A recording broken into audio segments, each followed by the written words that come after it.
ಆರ್ಭಟ ತೀವ್ರವಾಗ್ತಾ ಇದೆ. ಇನ್ನೊಂದೆಡೆ ರಾಜ್ಯದಲ್ಲಿ ಸಮೀಪಿಸ್ತಾ ಇರುವಂತಹ ಮಳೆಗಾಲ ಮತ್ತೊಂದೆಡೆ ರಾಜ್ಯದಲ್ಲಿ ಸಮೀಪಿಸ್ತಾ ಇದೆ. ಆದರೆ ಈವರೆಗೂ ಕೂಡ ಆ ತಡೆಗೋಡೆ ಪೂರ್ಣಗೊಂಡಿಲ್ಲ, ರಸ್ತೆ ಕಾಮಗಾರಿ ಕೂಡ ಪೂರ್ಣಗೊಂಡಿಲ್ಲ. ಕಳೆದ ವರ್ಷ ಹಲವೆಡೆ ಪ್ರಮುಖ ರಸ್ತೆಗಳು ಕುಸಿದು ಹೋಗಿದ್ವು, ತಡೆಗೋಡೆಗಳು ಕೂಡ ನೆಲಕ್ಕೆ ಅಪ್ಪಳಿಸಿ ಬಿದ್ದಿದ್ವು. ಸಕಲೇಶಪುರ ರಾಷ್ಟ್ರೀಯ ಹೆದ್ದಾರಿ 75ರಲ್ಲಿ ಗುಳಗಳಲೆ ಕೊಲ್ಲಹಳ್ಳಿ ಮಠಸಾಗರ ಸಮೀಪ ತಡೆಗೋಡೆ ಕುಸಿತವಾಗಿತ್ತು. ಒಂದೆಡೆ ಮುಂಗಾರು ಪೂರ್ವ ಮಳೆ ಶುರುವಾಗಿದೆ, ತೀವ್ರವಾಗಿ ಮಳೆ ಆಗ್ತಾ ಇದೆ. ಇನ್ನೂ ಮುಂಗಾರು ಮಳೆ ಆರಂಭ ಆಗಿಲ್ಲ, 1 ತಿಂಗಳು ಮುಂಚಿತವಾಗಿ ಮಳೆ ಆಗ್ತಾ ಇದೆ. ಮುಂಗಾರು ಮಳೆಗೆ ಇನ್ನೂ ತೀವ್ರವಾಗಿ ಮಳೆಯಾಗುವಂತಹ ಸಾಧ್ಯತೆ ಇದೆ. ಈ ಬಾರಿ ಅತಿ ಹೆಚ್ಚು ಮಳೆಯಾಗುತ್ತೆ ಅನ್ನುವಂತಹ ಒಂದು ಅಂದಾಜು ಕೂಡ ಮಾಡಲಾಗ್ತಾ ಇದೆ.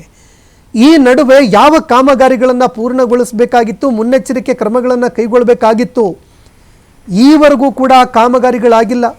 ತಡೆಗೋಡೆಗಳನ್ನು ಪುನರ್ ನಿರ್ಮಾಣ ಮಾಡಬೇಕಾಗಿತ್ತು, ವೈಜ್ಞಾನಿಕವಾಗಿ ನಿರ್ಮಾಣ ಮಾಡಬೇಕಾಗಿತ್ತು. ಈ ಯಾವ ಕಾಮಗಾರಿಗಳು ಕೂಡ ಆಗಿಲ್ಲ. ದೃಶ್ಯಾವಳಿಯಲ್ಲಿ ನೀವು ನೋಡ್ತಾ ಇದ್ದೀರಿ.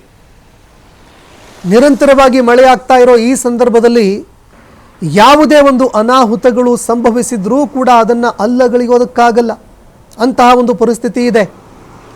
ಈ ನಡುವೆ ಟಾರ್ಪಲ್ ಹೊಚ್ಚಿಸಿ ಕೆಲಸ ಮಾಡೋದಕ್ಕೆ ಅಂತ ಮುಂದಾಗ್ತಾ ಇದ್ದಾರೆ. ಮತ್ತೊಂದೆಡೆ ಕಾಮಗಾರಿಯೂ ಕೂಡ ಅರ್ಧಕ್ಕೆ ನಿಂತಿದೆ. ಸಕಲೇಶಪುರ ಜಾನೆಕೆರೆ ಗ್ರಾಮದ ಬಳಿ ರಾಜ್ಯ ಹೆದ್ದಾರಿ 107 ಸಕಲೇಶಪುರ ಕೊಡಗು ಸಂಪರ್ಕಿಸುವಂತಹ ರಸ್ತೆಯಲ್ಲಿ ಭೂಕುಸಿತ ಉಂಟಾಗಿತ್ತು. ಮಳೆಗಾಲ ಸಮೀಪಿಸ್ತಾ ಇದ್ರೂ ಕೂಡ ಕಾಮಗಾರಿ ಈವರೆಗೂ ಕೂಡ ಪೂರ್ಣಗೊಂಡಿಲ್ಲ.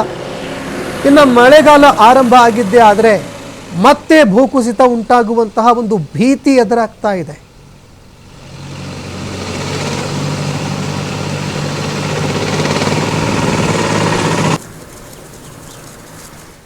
ಹುಬ್ಬಳ್ಳಿ ಧಾರವಾಡದಲ್ಲಿ ನಿನ್ನೆ ಧಾರಾಕಾರವಾಗಿ ಮಳೆಯಾಗಿತ್ತು. ಹೀಗಾಗಿ ಹುಬ್ಬಳ್ಳಿಯ ಉಣಕಲ್ ಕೆರೆ ಕೋಡಿ ತುಂಬಿ ಹರಿತಾ ಇದೆ, ರಾಜಕಾಲುವೆ ಸೇರ್ತಾ ಇದೆ. ಕೆರೆಯಲ್ಲಿ ಸಂಗ್ರಹವಾದಂತಹ ತ್ಯಾಜ್ಯ, ಈ ಒಂದು ತ್ಯಾಜ್ಯ ಏನಿದೆ ಇದು ಸಂಪೂರ್ಣವಾಗಿ ಕೆರೆಗೆ ಸೇರ್ತಾ ಇದೆ.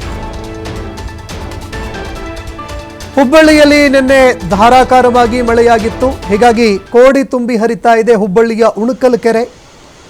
ರಾಜಕಾಲುವೆಗೆ ಕೆರೆಯಲ್ಲಿ ಸಂಗ್ರಹವಾದಂತಹ ತ್ಯಾಜ್ಯ ಸೇರ್ತಾ ಇದೆ. ಹೀಗಾಗಿ ಈ ತ್ಯಾಜ್ಯ ಏನಾದರೂ ರಾಜಕಾಲುವೆಗೆ ಸೇರಿದ್ದೇ ಆದರೆ ಆಗ ನೀರು ಸರಾಗವಾಗಿ ಹರಿದು ಹೋಗೋದಕ್ಕಾಗಲ್ಲ. ರಾಜಕಾಲುವೆ ತುಂಬಿದ್ರೆ ಆಗ ಮನೆಗಳಿಗೂ ಕೂಡ ನೀರು ನುಗ್ಗುವಂತಹ ಆತಂಕ ಎದುರಾಗ್ತಾ ಇದೆ. ಈಗಾಗಲೇ ಬಹುತೇಕ ಕಡೆ ರಾಜಕಾಲುವೆ ಸಂಪೂರ್ಣವಾಗಿ ಕಸದಿಂದ ತುಂಬ ಹೋಗಿಬಿಟ್ಟಿದೆ. ಅಂದರೆ ಅದರಲ್ಲಿ ಹೂಳೆತ್ತುವಂತಹ ಕೆಲಸವನ್ನು ಮಾಡಬೇಕಾಗಿತ್ತು. ಪ್ರತಿ ವರ್ಷ ಇದೇ ಒಂದು ಪರಿಸ್ಥಿತಿ.